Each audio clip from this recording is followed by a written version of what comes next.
তো বন্ধুরা দেখতে পাচ্ছ এটা পশ্চিমবঙ্গের সরকারের যে নতুন স্কিম যুবসাথী প্রকল্প।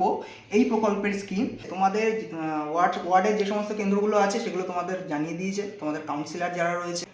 তো সেখান থেকে তোমরা এই ফর্মটা কালেক্ট করে নেবে।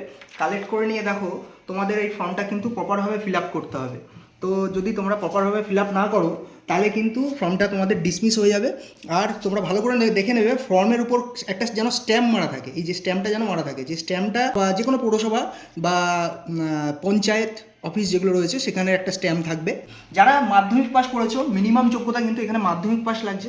তো মাধ্যমিক পাসের সাথে তোমাদের বয়স হতে হবে কিন্তু মিনিমাম 21 থেকে 40 বছরের মধ্যে। তো 21 থেকে 40 বছরের মধ্যে যাদের বয়স রয়েছে, এটা কিন্তু শুধু ছেলেদের জন্য, ঠিক আছে? তো এই বয়সের মধ্যে যারা রয়েছো তারা কিন্তু এই ফর্মটা ফিল আপ করতে পারছো। হ্যাঁ, মহিলারাও ফর্মটা ফিল আপ করতে পারছো। যারা 21 থেকে 25 বছর পর্যন্ত রয়েছো তারা কিন্তু এই ফর্মটা মহিলারা ফিল আপ করতে পারছো, ঠিক আছে? 25 বছর বেশি হয়ে গেলে কিন্তু তারা কিন্তু এই ফর্মটা ফিল আপ করতে পারছো। কীভাবে এই ফর্মটা ফিল আপ করতে হচ্ছে সেটা তোমাদেরকে আমি বলে দিচ্ছি।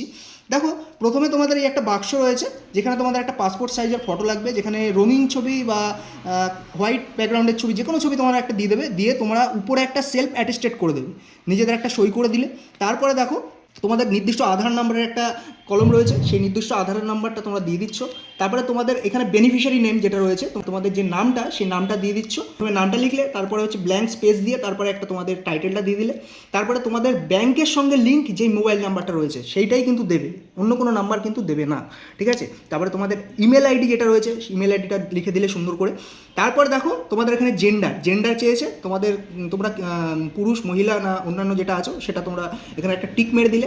হ্যাঁ, তারপরে দেখো তোমাদের ডেট অফ বার্থ চেয়েছে, ডেট অফ বার্থটা দিয়ে দিলে। এবার হ্যাঁ, ডেট অফ বার্থটার এখানে একটা নির্দিষ্ট একটা কলম রয়েছে। দেখো তোমাদের 2026, এই বর্তমান 2026 সাল থেকে তোমাদের জন্মসাল, সেই দুটোকে মাইনাস করে দিলে।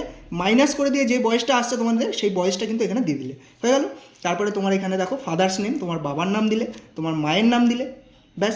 তারপরে তোমার যদি তোমার স্বামী বা তোমার স্ত্রী যদি থেকে থাকে, তোমরা যদি বিবাহিত হয়ে থাকো তাহলে সেখানে তোমাদের তার নামটা দিয়ে দিলে, ঠিক আছে? তারপরে এটা দেখো খুব ইম্পর্টেন্ট আছে, যেটা হচ্ছে তোমাদের কোন শ্রেণী, তোমাদের জাতি কি, ঠিক আছে? তোমরা এসসি জাতি থেকে বিলং করছো না এসটি জাতি থেকে বিলং করছো না ওবিসি থেকে বিলং করছো, ঠিক আছে? তো জেনারেল যারা রয়েছে তাদের এখানে কোনো একটা ফান্ডা নেই, তাদের কোনো কিছু এটা লাগছে না এখানে। তোমরা যারা এসসি রয়েছো সেখানে একটা টিক করে দিলে, যেখানে যারা যে বিলং করছো সেখানে একটা টিক করে দিলে। তারপরে দেখো তোমাদের কাস্ট সার্টিফিকেট নাম্বার, ঠিক কাস্ট সার্টিফিকেট নাম্বারটা কিন্তু সঠিকভাবে দেবে। তারপরে দেখো যারা বিবাহিত বা অবিবাহিত তারা এখানে একটা টিকমার্ক দিয়ে দিলে, যারা হয়ে গেল। তারপরে দেখো তোমাদের এখানে নির্দিষ্ট ঠিকানা, তোমাদের যে পার্মানেন্ট অ্যাড্রেস সেই অ্যাড্রেসটা কিন্তু সঠিকভাবে দেবে। তোমাদের ওয়ার্ড নাম্বার কত সেটা কিন্তু ভালোভাবে মেনশন করে দেবে। দেখো এখানে ওয়ার্ড নাম্বার দেওয়া রয়েছে, ওয়ার্ড নাম্বারটা দিয়ে দিলে। পোস্ট অফিসটা দিয়ে দিলে কোথায়, টাউন, সিটি, ভিলেজ যে কোনো একটা তোমরা একটা দিয়ে দিলে। তোমাদের হাউস নাম্বার যদি থাকে দেবে, না থাকলে দেবে না। তারপরে দেখো পুলিশ স্টেশনটা দিয়ে দিলে, ডিস্ট্রিক্ট তোমাদের কোন জেলার মধ্যে তোমরা বসবাস করো সেটা দিয়ে দিলে, পিন নাম্বার সেই জেলার সেখানে সেটা দিয়ে দিলে। আর রাজ্য তো ওয়েস্ট বেঙ্গল, এটা তোমরা জানোই। নেক্সট দেখো পরের একটা পেজ আছে, সেই পেজে তোমাদের এইটা দিচ্ছে। দেখো তোমাদের মাধ্যমিক পাস বা সমতুল্য পরীক্ষার বিবরণ, ঠিক আছে? মাধ্যমিক পাস বা তোমরা সিম্পল এখানে মাধ্যমিক পাসের যে উপর যেহেতু দিয়েছে, তোমরা মাধ্যমিক পাসের উপর তোমাদের এই মাধ্যমিকের রোল নাম্বার যেটা আছে ওটা সঠিকভাবে লিখলে, আর কত সালে মাধ্যমিক পাসটা করেছো সেটা কিন্তু লিখছো, হয়ে গেল। এবার কোন বোর্ড থেকে পাস করেছো, WBBSC থেকে না West Bengal board of secondary education, ঠিক আছে? না CBSC থেকে সেন্ট্রাল বোর্ড থেকে করেছো কিনা সেটা লিখবে, বা ICSC থেকে করেছো কিনা সেটা দিয়ে দেবে, সেখানে একটা টিক মার্ক দিয়ে দিলে।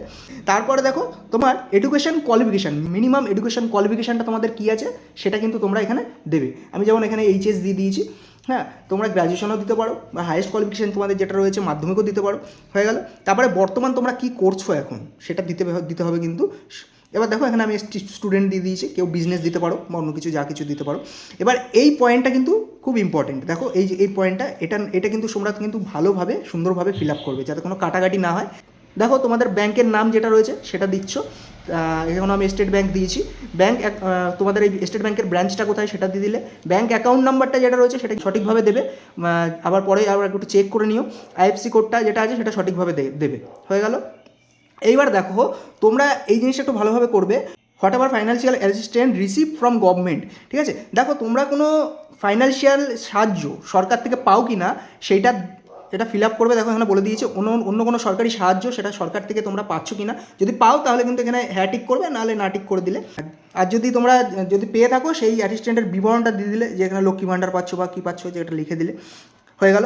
এইবার দেখো এইখানে তোমাদের বলে দিয়েছে সংযুক্ত নথিপত্রের তালিকা, তোমরা কি কি নথিপত্র তোমাদের এর সঙ্গে একটা জেরক্সের কপি তোমাদের অ্যাড করে দিতে হবে সেটা দিয়েছে। দেখো মাধ্যমিক বা সমতুল্য পরীক্ষার অ্যাডমিট কার্ড, মাধ্যমিক কার্ডের জেরক্স দিয়ে দিলে, তারপরে দিয়ে দিচ্ছ দেখো মাধ্যমিকের সার্টিফিকেট বা মাধ্যমিকের রেজাল্টের জেরক্স দিয়ে দিলে, তারপরে হচ্ছে দেখো তোমাদের আধার কার্ডের কপি 1 কপি জেরক্স করে দিয়ে দিলে, ভোটার কার্ডের কপি হচ্ছে 1 কপি জেরক্স করে দিয়ে দিলে, তারপরে দেখো তোমাদের ব্যাংকের অ্যাকাউন্টের পাসবইয়ের জেরক্স, ঠিক আছে, যেখানে তোমাদের আইএফসি কোডটা আর ব্যাংকের অ্যাকাউন্ট নাম্বারটা লেখা রয়েছে সেটা কিন্তু জেরক্স করে এর সঙ্গে অ্যাটাচ করে দিতে হবে। আর দেখো তোমরা কোন জাতি থেকে বিলং করছো, এসসি এসটি না ওবিসি, ঠিক আছে, তার একটা সার্টিফিকেটের জেরক্স সঙ্গে এর সঙ্গে অ্যাটাচ করে দিয়ে দেবে। তো তারপরে দেখো নিচে একটা রয়েছে সেলফ ডিক্লারেশন, যেটা রয়েছে সেখানে তোমাদের সিম্পল তোমরা যেদিন ফর্মটা জমা করছো সেই ডেটটা দেবে আর তোমাদের এখানে একটা সই করে দেবে নিজে।